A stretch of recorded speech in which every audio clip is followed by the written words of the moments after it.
7 โล 2 ขีดเอาบ่7 โล 2 ขีดเอาว้า10 โล87เด้อก็ได้87เด้อ83ลูกเอาเบิดละบ่79 74อยู่ไป79โอเคฮะรอโอ้บ่ค่อยมักคนย่องปานนั้นนะอยากกินยังเลือกเอาติดตามอยู่เห็นเห็นบ่เจ้าขอบใจเอาเรียกเอ็มร้อยอ่ะเสร็จแว่นแน่พี่น้องเต็มข้อเต็มแขนอยู่นี่ว่าเนาะเฮารถเบิ่งอายเด้เฮาดูหุ่นบ่มีบ่มีหรอเอาซะเอาถุงเท่าไหร่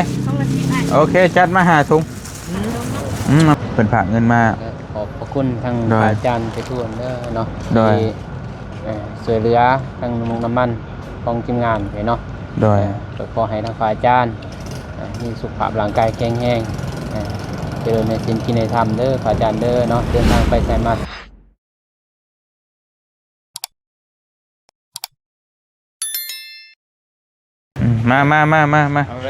พี่น้องเลยฮะ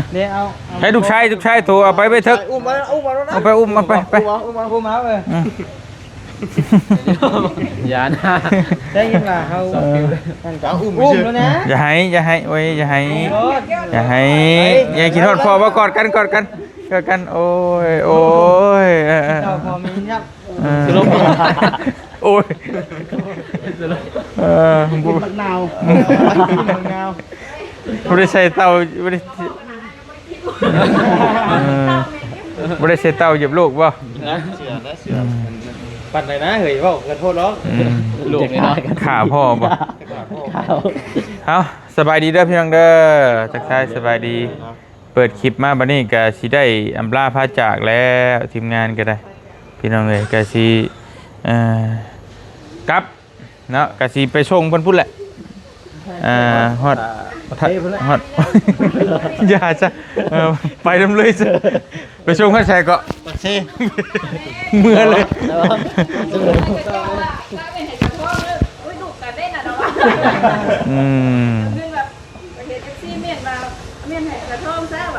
นี่บ่อะไรป่ะไม่ได้ที่ให้อย่างเดียว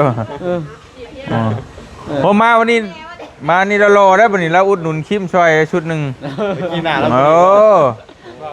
คือคิมป่ะคือคิมชุดหนึ่งปุ๊ไปร่อยผมเนาะแม่นป่ะโอ้บีน้ำตาป่ะบีน้ำตาเอาไม้มาแทงมาเอาเดี๋ยวนะโอ้ยอย่ามองข่อยอย่ามองมึงย้อนมันฉีดด้วยนะตาจระเข้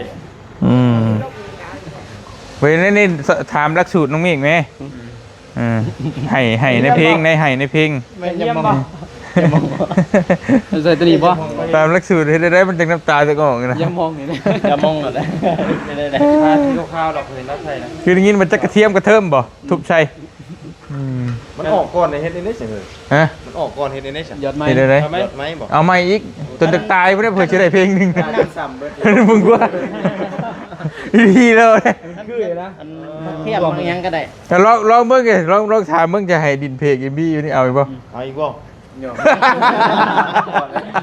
สมบังได้ยุ่สมบังควรนักนะแสดงว่าเพลงล่าสุดเจอชึกนักแห้งกับมึงละเพลงตะกี้เฮ้ยแล้วเพลงคอยธรรมดาเพลงคอยมากกับโยนหิมตีเต้แบบตีเต้พ่ออีกป่ะย่อไปดิหิวปีกบอสตัวนั้นมาปนในเราก่อนว่าตัวนี้บังคับไม่ให้นี่อันกระเทียมดิตัวกระเทียมตัวอย่างนี้สั่นดิเห็นได้ตาบอดย้อนได้สั่มมาเลยเนี่ยเป็นตาจะออกได้ดำมันบวธรรมชาติมันบวเกิมเด้มันบวเกิมในหน่วยมันเด้ก็ใส่กระเทียมออกมาจากหน่วยเลยต้องให้มันให้ลีนะแบบเขาเล่นนังนะโอ้ไวแล้วซิตี้ก็คือเพื่อจะได้เงิน10 ล้านมันง่ายนะได้จะได้50 ล้านล้านวิวถ้าได้ล้านวิวเนี่ยไปทำเงิน50 ล้านทำน้ำไผ่น้ำบริษัทที่เขาเพิ่นตื่นหนึ่งบ่ตื่นหนึ่งเพิ่นสนับสนุนเจ้าชีห้องก็ได้ถ้าเพลง อันน่ะภายในปีหนึงปี2026นี่ ในล้านหนึง แม่นโดนในล้านวิวจะไปรับเลย50ล้าน เพิ่นยังให้เพลงลาวครับ แม่นจากสุกแบบว่าจากสนับสนุนเพลงลาวนะคนลาวห้องเพลงลาวเจ้าห้องมื้อนี้มื้ออื่นฮอดล้านวิวจะไปรับเลย50ล้านลองบ่ ลองเลย นี่แหละให้บ่ เศร้าเพลง ให้บ่จันให้บ่จันตะพรอันแต่งโจรกลับใจจังมื้อนี้ให้มันฮอดชามปี2026 เสียงข่อยมันบ่ได้ เอาแม่นสิให้เจ้าห้องใจคนอื่นแล้วห้อง เอามาแขวนให้ห้องเนาะ เจ้าเป็นคนลิ้น เล่นชื่อบ่ ก็บ่ยังซื้อไป นี่เด็ดเอาสีมาทาแล้วหัวก็เป็นสีดำนะคือกงเลยติดคุกเลยเอาดีแล้วก็จับได้เห็นป่ะ เดียวเลยนะ จับแล้วผู้หนึงก็ย่างมาทางมาชงเขาบั่น หาดีได้บ่ นี่อะไรนี่ ใช้เปลี่ยนสีใหม่ได้บ่ บ่ไอ้บุญเขาคุกอะไร บ่เข้าได้เฮ้ย บ่ อย่าท่านนะ เขาเป็นไว้ได้ก่อน มันบนทายบ่ได้ต้องไปขออนุญาตอย่างคักแน่น ขออนุญาตนะ แม่ ไม่ญาติเด้ออันจอดเล็กนี่จอดเล็กบ่แตะเอาลงไปหรือว่าช่องแดงบาด หลายเติบได้ จักครั้ง ไปแล้วได้มีแต่ไปเนาะก็คอยรอเอาพุ่นละพี่น้องเลยเดี๋ยวมันสิค่ำสิมืดก่อน เอาบ่ได้ไปส่งนำเด้อซั่นเด้อ โดใจร้ายใจร้ายสิเลี้ยงเขาเมื่อวานนี่ ไป ซีเขาน้องเจ้า เด้อสีเข้าไปกินหลาย กินมันร้ายเมื่อวานนี่ดิ ว่าเราคอยไปกินขึ้นนี่เขาเบดเลยบ่น่ะ มัน เอา เบิดเลย เขาเลยแบบ พี่น้องเลยบ่ถ้าเขาบ่ทิมไปกิน กินกับแก้ว กินข้าวแก้วพริกชิกระเบิดเลยนี่ เบิดเลยเฮ็ดเพิ่น เข้าเค็งกะ เอา1แต่บ่ายโมงแล้ว จนมานำเอา ก่อนก็จนเปื่อยแล้ว การมานั่งก็จนเพื่อนชงหลังติ โอ้ว่าทีนี้บาชินอนไหน หมูกินข้าวแล้วจนเบิดไปชี้ข้าวไหม้มื้อนี้พี่น้องนี่ก็ กินหัว2โมง มันเบิดพอดีก็ ตั้งสิเบิดบ่เอาก็ได้จะว่าเอาข้าวแข็งให้หมูกินเบิดก็เลยไปชี้ข้าวอ่อนมากินจักบาท เดียวกัน อันเดียวกันบ่อ๋อ ไม่รู้ยังบอกนะ เดียวกันอันเข่งขายไปแล้ว ถามซีโอรู้ก่อนสิเมื่อเป็นได้ เป็นได้ชิวเดี๋ยวเอาได้เก่าได้ตีได้ ตัวใหญ่แล้ว กูตลอดว่ามาได้มาแล้วมึงไปเจ้าลงไปพุ่นนะ อย่า จะมุนละลายจ้า คุณน่ะแล้วใต้ได้นี่ เนาะลูกมันยังหลายอ๋อ โอ้แล้วเจ้ากลับบ้านไปรอกเลยเห็ดเห็นได้จ้ะ มีแต่ครูเลย ดีใจ ครูมาแต่นั่นผู้พี่น้องไงกินบ่ได้บ่ไปกิน เพื่อนเท่าผมบอก เดี๋ยวเฮือนน้องนิ้วผมว่ากินแม่ขันจะกินบ่กินก็กินเบิดได้จะหอนกลับเลยปะ แล้วก็เด้อทีมงานเด้อ โดย ต้นหับบ่ทวงบ่ทันต้องขอโทษขออภัยละลาย ดีแล้วสัน ไป ผมขอบใจครอบครัวมืด มันแบบเวลามันก็สั้นชิดพุ่นนะที่จริงก็อยากว่าตั้งใจไว้ว่าสิพาลงไปกินเนี่ยแซ่บๆอยู่สวรรค์เขตเนี่ยมันนั่นพุ่นแหละแต่จะครั้งนึงลงไปเบิ่งสวรรค์มันเป็นอะไรสวรรค์น่ะนะ เข็มของบ่ มันต้องไม่อีกรอบนึง มันประหยัดสันโพด มันสั่นโพดเด้มามีเวลาจะ4-5 มื้อไป นิดนึงเนาะ สิพาไปวัดไปว่าไหว้พระธาตุนู่นนี่ทำบุญพาลูกพาเต้ามาจังมีเวลาแน่อันนี้มันจ่อโพดก็บ่อย่างนั้นปานใดก็เข้าใจอยู่พี่น้องเห็นมาเอาเป็นว่ามาเบิ่งถนนทางก่อนเนาะเดี๋ยวจึงว่ากันอีกพอดีละต้องไปรอบนี้ก็ช่วงเก็บกระเพาะแล้วมาเบิดเวียกเบิดงานมันก็คือสิวางเวียกอยู่ดอกซั่นบ่มีหยังปานใดดอกบ่มี ผมเฟ่แล้วเขาแล้วหมดแล้ว เก็บกระเพาะแล้วก่อนได้ถึงมาได้แต่บ่ทันได้มาเที่ยวบ่มาเที่ยวแล้วเมื่อเขารักพูดกระเพาะคือปีกายนี่มันนั่งให้อีก มีคนรักอยู่ เอารักได้ของเรา บ่ให้หรอก บ่ของมีอยู่บ้านเด้อยู่เฮือนน่ะบ่อยู่กลางบ้าน เพราะเขามีซองตอนกันเขาสิรักเบิ่งตอนนี้บ่ได้เบิ่ง เขารักพูดกับทั้งกลางบ่ เขาตัดเลยเด้ ตัดต้นมันเลย ตัดแบบเป็นง่าไปที่น่ะซิดๆเอาแล้วก็เอาลากไปเฮ็ดแบบนี้เจ็บปวดนะ ตั้งอยู่ข้างกลางปุ๊บนี่เขาตัดแล้วมากองมาเดียวแล้วก็เก็บยันแหละพูดเอา พูดเอา ไปเบิ่งก็เต็มงาเลยตัดกบ เก็บแสบ ฉะนั้นจะไป เก็บเอาใครแน่ โอ้เก็บเอาก็ยังใคร เป็นยังอีกเป็นยัง ของแม่เอาตังค์อีก ของเมียเจ้าไปได้ของเมียเจ้า แม่เก็บไว้เรียบร้อย7กระเป๋า อ๋อ เบิด ของเมียเจ้าเก็บไว้เรียบร้อย เลย แล้วก็เขามาแบ่งเอาเลย โอ้ยแห้ง แห้งนะเดี๋ยว แห้ง คอยเลี้ยงเดียวกันเลยคอยให้ขัดตา 7กระสอบ ตั้งเจ็บฮะ คนนี้นะคุย เฮ้ย เขาตากไว้แต่ว่า โอ้ต่างแห่งเลย ตาก โอ้ต่างแห่งโลละเชนพุ่นน่ะ เอาว่าตอนคืน เขาเอาตอนคืน อ๋อ10 โลล้านหนึงนะพี่น้องเอ้ยตากนะ ตัวตาก ราคาแพงกว่า สมมุติว่าได้100 โลนี่ได้10 ล้านน่ะฮะ ซามิเล่น10 โลเดี๋ยวต้อง10 บ่ฮอดดอกแต่ว่าก็ บ่ฮอด เรื่องเนาะ5 โล3 โล บ่กลัวนี่ เกือบ10เลย เอาตอน เดี๋ เช้า ยวมาดู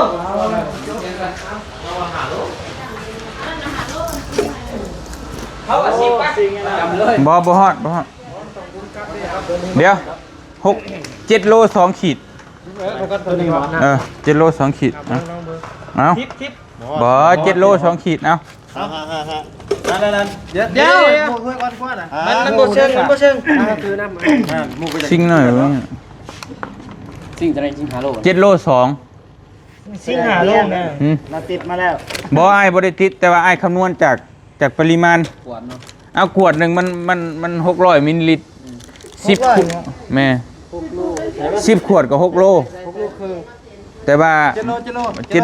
7 โล 2 ขีดก็ยังวะ ใช่นะเดี๋ยวขึ้นแม่ ใส่รถใส่รถ ใช่พ่อจ๋ามันก็นัก ใส่ก็ใส่รถนะ มันกลายมันต้องหลีกซูนย์ได้ มึงเว้นได้ชูนได้เด็กหาได้เลยนะ มันต้องตัวนี้นี่ไปซื้อมาหน่อยดูดินี่ สิ่งหาโลแต่มันบ่ได้คือเก่าบ่จักคือเก่า สมุนไก่เด้ มันจะขนาดบ้านนั้นหมุนไก่ ว้า10 โล10 โลแน่นอน บ่ จำโอ้โหมันจำเขียน นี่นะนี่ เอาป่ะ จังเอาแก้ว บ่นี่ไปก็สิบอกขวดหนึงนี่มันนี่นะเขาก็เขียนบอกอยู่ว่า บางนึง นี่เด้ บอสมีจะขวดนี่ 600 มิลลิลิตร ขวด 12 ขวด ลองมึงดูเอาเถอะเรา 12 ขวดก็ เอาเบิ่งอ่ะ ไอ้ชิ้นใหญ่เลยนะ ยิ่งใหญ่มากเลย บ่ได้เมื่อดอกมึงบุญทรงละ มื้อวันเกิดบ่เตียงก็เดือนมีแล้ว จะยอมพ้นบ่ หันไปเลย2 โลก่อน 7 โล 2เขาก็บอกอยู่ มี2 โลบ่เลยนะ โอเค อันนี้ 3นี่อ่ะ3นี่บ่ บ่ใส่ครึ่งหนึงด้วยนะใส่ครึ่งหนึงครึ่งหนึง6 ขวดฮะ 3 โลเลยเมื่อกี้นี่ บ่เด้ได้3เลย 7 โลเลย ฮะ 7 โล เอามาแต่ยังเอา 3.6 7 โล 2 ขีดก็ยังบ่อยู่ เอาได้บ้านนี่ สิ่งนี้มันได้บ่ ลองเบิ่ง โอ้คนยังได้ เห็นบ่7 โล 2ก็บ่อยู่ ได้เฮาติดนะเฮาจะโลอ่ะ เอาขึ้นก็ได้บ่นี่กูกินเลยมึงวันไม่ถอดจักบ่ เอาแต่บ่เบิ่งจักก็นี่600 มิลลิลิตร600 มิลลิลิตรก็คือ 6 ขีดฮะ หาจักโล บ่ฮอดอีกบ่ฮอด40 ปลาย 48 48 เอาคือลงลูกพี่เอาคือลงว่ะ นี่ อ๋อยังพูดอยู่ว่าเจ้าของลงเป็นตัดแน่ๆ เฮ้ยอย่าไปเว้าซ้ำเติม อันนี้เอาบ่แม่นหา2 บ่เจ็บคือว่าเฮาหาที่บ้านนะ 53บ่เจ็บ53จาก45 โล ฮะ กระทิบจักเจ้า ว่าต้องเคยบ่กล้าช่างนะถึก 8นี่นะ8หมด8 80อีหลีถ้วยแม่ 75 หาไปเจ้าไป73บ่76 แกส่งเอาบ่ 74 75นี่อันนั้น 83 8 บ่ถึกจักคนฮะ 83 79 พอ75 83 ชื่อเอาของใครของมันเด้อชื่อไปให้มันเด้อ 83เอา 77 บ่ได้ถือเลยสิให้นั่นบ่รางวัลบ่ ฮะผู้ใดถึกสิ หลัก7ไปแล้ว83 8โหยอ๋อ77 ผู้ใดถึก50,000ไปผู้ใดซื้อกาแฟไป เปลี่ยนใหม่บ่จะทำ เอาแม่ เปลี่ยนไป 83 ไม่ค่อยเห็นแก่เงินเลยนะคุณป้า 87เด้อก็ได้87เด้อ83 83 77ลูก เอาเบิดละบ่ 79 74 คิวของไปของมันเด้อ 78 77 79 ว้าตื่นเลยลูกชายเจ้า ลูกชายเจ้าเก่งเนาะ โอ้ กับเราไม่ได้ใจ เฮ้ยตัวได้อยู่ได้เธอก็คืนนี่นะใจนะ กาแฟเลย เรียนกาแฟป่ะเรียนกาแฟป่ะ ไม่ค่อน บ่นักนอนพอกันได้ฮะ เท่าไร สิตั้งกันบ่ที่ใจบ่นี่ เด้อมาเอาป่ะ เอาบ่นี่เอาบ่นี่เอา จะบ่ บ่แล้วเขาบอกเลยเอ้าคือบอกกันเลย บอกว่าเอ้า77บ่อยู่ หมูมิเตอร์เฮ็ดฉูดประหยัดได้บ้านเมืองหมู 74 74ลง 74เลยบ่เต็ม ตามสัญญา แล้วเรียก บ่ได้ จังได๋ก็ได้เรียก บ่เลี้ยงอันนั้นได้แต่ฮักอันนี้เฮาเว้าคือเว้าได้น้องฮับไปก่อน ต้องเรียนให้ ฮับไปก่อน เอาก่อน โดยเดี๋ยวมันสิบ่มีสัจจะคำเว้าได้ฮับเว้าได้ตั้งใจโดย จำกันเรา2คนนี่เนาะ73ข่อยปิดก็ส่งคืนเนาะ แล้วไปซื้อกาแฟกินไป ไปซื้อกาแฟอยู่ไม่ซ่อนหาจากแกงไปอีกห้า เฮ้ยนะเฮ้ยเอาเฮ้ยนะ ย่านเงินไป50 อ๋อมียังเฮ้ย ย่านไปหาบ่ไปหาที่ เอาไว้ ไปแล้วไปเอาไม่เฮ้ยน้ำนี่พูดตุกไปถือเอามาเบาลงมาถือเอานึง มันแซ่บบ่นี่ เถอะกิน ทุกอะไรนี่จะว่า เจนนี่แล้วเป็นยังไงต่อแล้วกัน บ๊ายบายลูกหล่ะเอ้ย ไหนรถ บ๊ายบายด้วยลูก แล้วเป็นยังไงคือสบายดีก็ลูก แล้วก็บ่พูดกันมาเด้อโดย เอาไปดีเถอะคือจักทวมเถอะวะ เอา เฮ็ดบุญต่อเด้ โอเค ไปพ่อมัน เอา เกณฑ์ไว้ที่ด้านโตลง ไปกันเด้อวันนี้เด้อ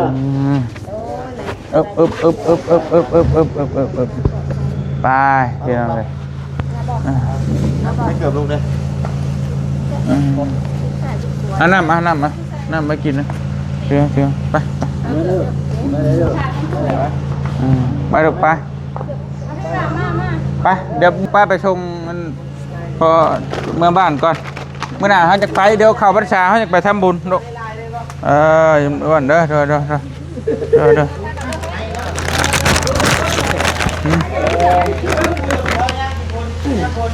เอากะ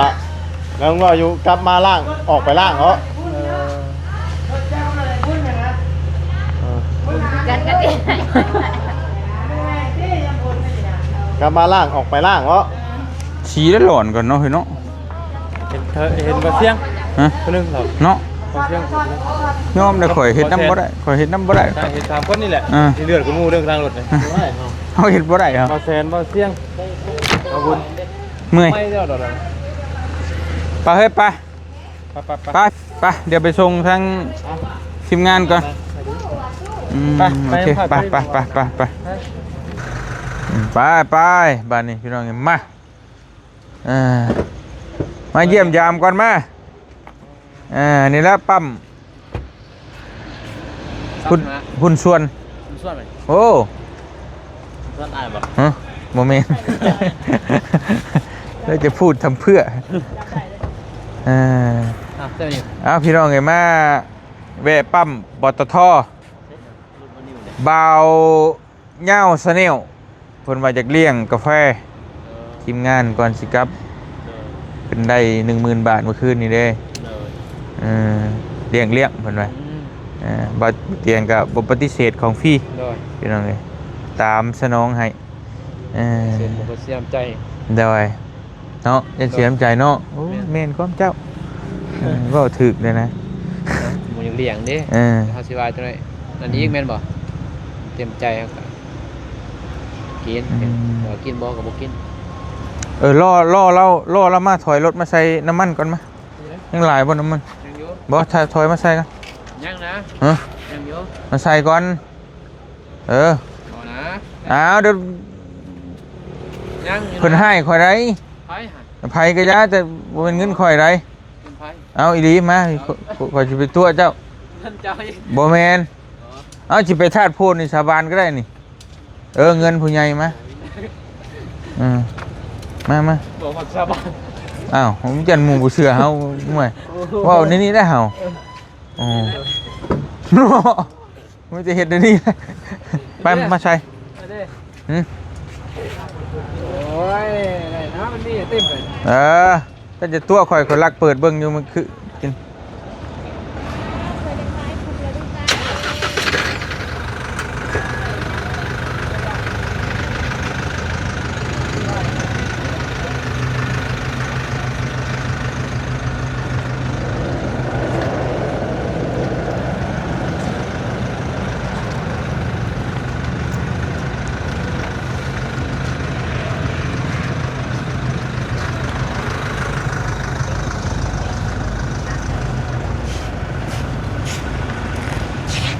ไปพุ่นโค้งมาพี่ก็ได้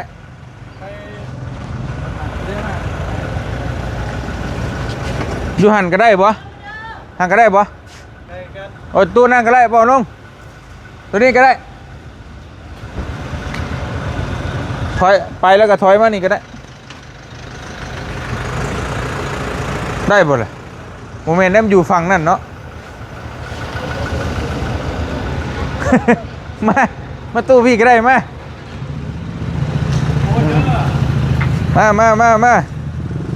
อยู่ฟังอะไรเลยโอเค ละเอียด ฮะเต็มถังฮะสบายดีจ้าไม่ยั้งน่ะหมกม่วงที่นี่ก็ได้บ้า ที่นี้ก็ได้ เข้าท่าใช่เอาใช่เนี่ยโอ้ยไปถิ่มของเราได้ไอ้มาไก่ได้มาตะปักเช่ผู้เรียวสัตว์ใช่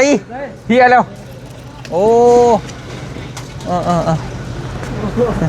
มาไก่ได้ป่ะ อันเท่าไรอันละ10อันนี้ กินยังกันฮะ โอ้เสร็จอีก กินยังไงไอ้กินยังคนสิซื้อให้กินมาเอา กินยัง เอาไข่ดีบ่เอาเป็นสิ บอสต้องถามเนี่ยเราอยากยัง จะอยากยังแล้วสิซื้อ โอเค เพราะว่าเรากินกับข้าว เลย กินกับข้าวบ่อีตนเด้อเอาอีกเอา เอาอีกไปนั่ง อันเท่าไร อันละ15 3,040ก็ได้ลุ้นให้เจ้าอยากจะลุก2 4 5เอา50ทางอันมักม่วงแค่มักม่วงตรงนึง เอาเบิดเท่าไรนี่ พอดีเป็น90นะครับเซน 90 เลย อีหยังกันนั่นสบายดีเด้อถ่ายคลิปบ่เดี๋ยวมาถ่ายคลิปมาถ่ายใกล้ๆนี่ก็ได้อันนี้อันเท่าไรนี่มาโอเคฮะรอโอ้บ่ค่อยมักคนย่องปานใดนะอยากกินหยังเด้อติดตามอยู่เฮ็ด เห็นบ่ เจ้าขอบใจ โดยเรียนทองหันลูกข่อยยังฮู้ว่าเตรียมทองเรา สบายดีเด้อ เจ้า เจ้า ข้าย่องกินบ่บักม่วง ถ้าย่องกินบ่บักม่วงเพิ่นว่า บ่แม่นเจ้าจี้กล้องไปพุ่นเอามาหันมาพี่นี่เด้อบักม่วงเด้อ เพิ่นว่าข้าย่องกินบ่บักม่วง กินบ่บักม่วง สบายดีหมด สบายดีเด้อ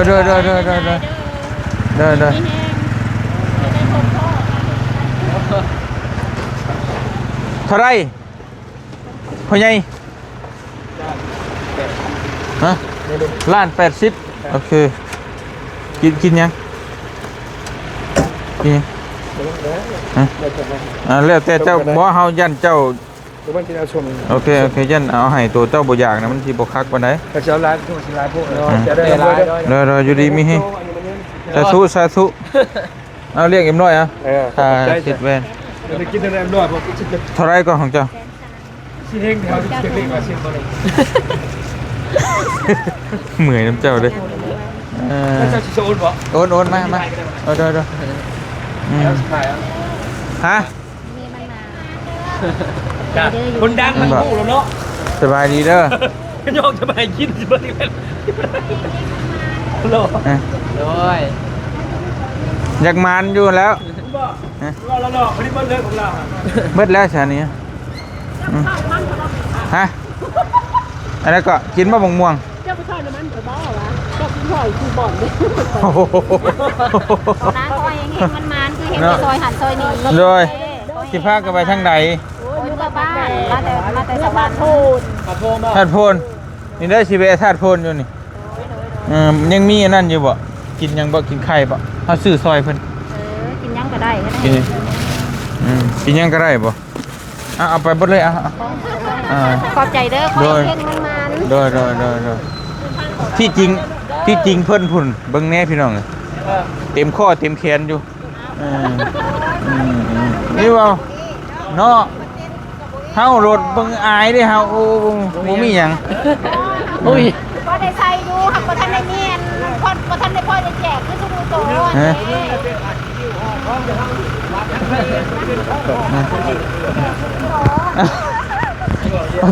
ได้โด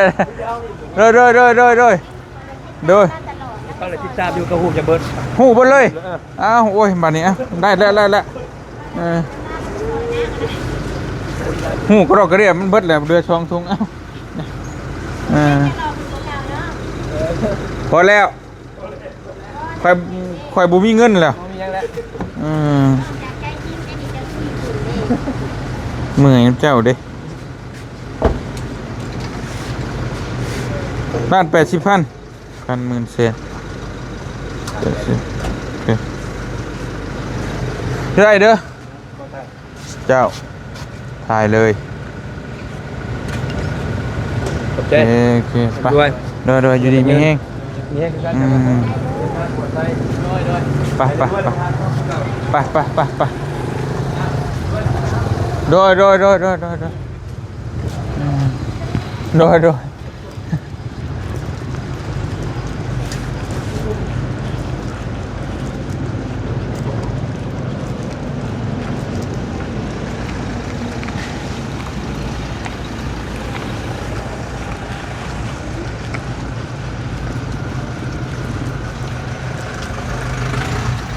โดยมาเลยมาอีก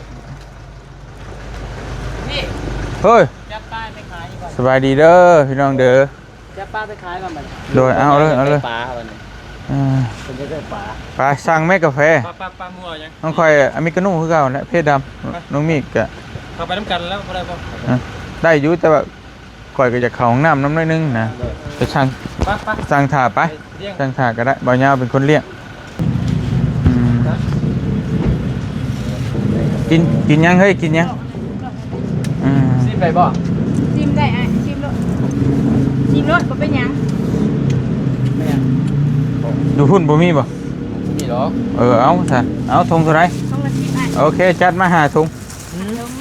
มาเมื่อกิน ปวดโอ้ทุเรียนเพิ่น ว้าวเมื่อปันกินเอารถเอามาอันนี้ใช่ม่วงบ่บ่ไหวแล้วเอามาข้อกันนะ มาตำอ๋อกินกับเปรี้ยวเลยก็ต้องกิน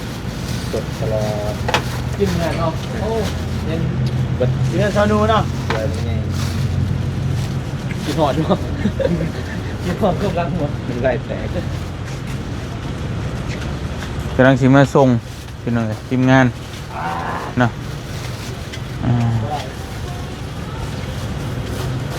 บัวได้บ้าบ่ ฮะ บัวบ้าบ่เขาจะมาข้อบ่ โดยได้แล้วพอแล้วเท่าไหร่จ๊ะ50,000เด เพราะว่าขอนี่เนาะ บุ้ง ขออีหวานหวานเลยมัน เจลมีแต่เจลนี่บอก ตื่มด้านในหลาจังหมักหนึ่งซ้ำตื่มแล้ว คือตื่ม ตื่มแล้ว คือดีแท้ ติดกล่องปะ บ่ แล้วจะดี ตั้งใจดีแบบนี้ไม่ค่า สื่อ ร้ายดิ ไม่ค่ารัก35 แม่งพวง มาเด้อพี่น้องเด้อค่ารักษาสิบ อันนี้ปะ มาอุดหนุนนี่แหละรัก35 บ้านอายนะอายยังไม่ลืมซื้ออะไร จักเท่าไหร่นับเบิ่งด้วยนะ เป็นหก เอาวะ ไม่แล้ว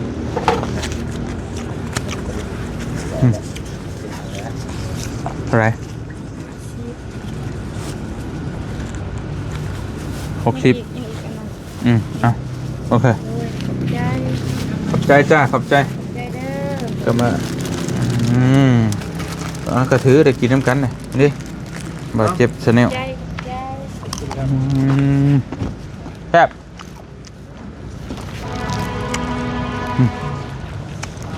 ไปกินกาแฟน้ำประทานเงาเอาไม่ได้อันเงินเติมน้ำมันให้เด้อ